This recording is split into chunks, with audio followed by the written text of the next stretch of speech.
Je crois aujourd'hui qu'il est important de s'interroger sur que fait notre banque avec l'argent qu'elle a sur nos comptes.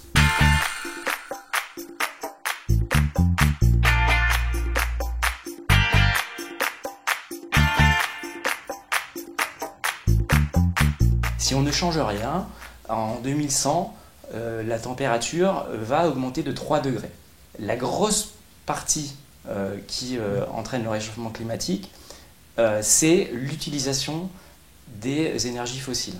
Et la seule façon que ces projets ne se développent pas, c'est de couper à la source le financement. Il est important de choisir sa banque, peut-être sous cet angle-là, en répondant à l'urgence climatique et en regardant quelles sont les banques qui financent les énergies fossiles.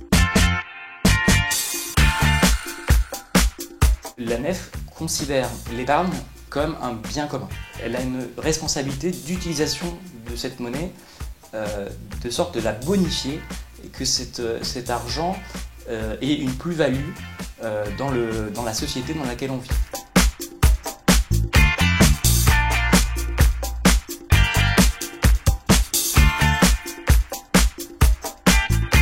Mama Yoka, c'est un restaurant solidaire dont l'objectif est de proposer un emploi durable à des femmes qui en étaient très éloignées, qui n'ont pas de qualification. La NEF n'était pas forcément la banque la plus intéressante au niveau du coût du crédit. Elle était au niveau des taux à peu près comparable. En revanche, au niveau des frais, c'était un peu plus élevé qu'une banque classique. Donc je m'étais d'abord intéressée aux propositions d'une autre banque qui a fini par me demander de revoir à la baisse en fait, le montant que l'on avait besoin d'emprunter. C'est vrai que c'est pas évident quand on est dans du business social parce qu'on a peu de ressources, on n'intéresse pas les investisseurs, donc c'est pas facile d'aller chercher des fonds. Il faut savoir que quand on a peu de ressources financières, on épuise les ressources humaines qui doivent sans arrêt faire preuve d'inventivité, de créativité, prendre beaucoup sur elles, mettre beaucoup d'énergie pour obtenir un résultat qui épuiserait beaucoup moins si on avait un petit peu plus d'aisance. Donc on est retourné vers la NEF qui, elle, en revanche, a tout à fait compris et on a fini donc par choisir la NEF pour cette raison. Alors aujourd'hui, le restaurant, il est ouvert depuis maintenant 2 ans et demi. Il marche bien, on connaît une bonne croissance, on a même eu une belle poussée de croissance là sur cette année 2018. Donc c'est vrai que c'est très encourageant.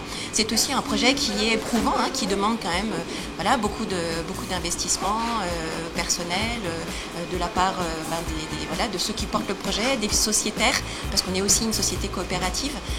Donc c'est un projet qui sollicite beaucoup un personnel qui n'est pas habitué à travailler, qui n'est pas qualifié et qui a beaucoup de mal en fait à prendre les réflexes qui vont permettre d'arriver à une organisation optimale. Mais c'est possible.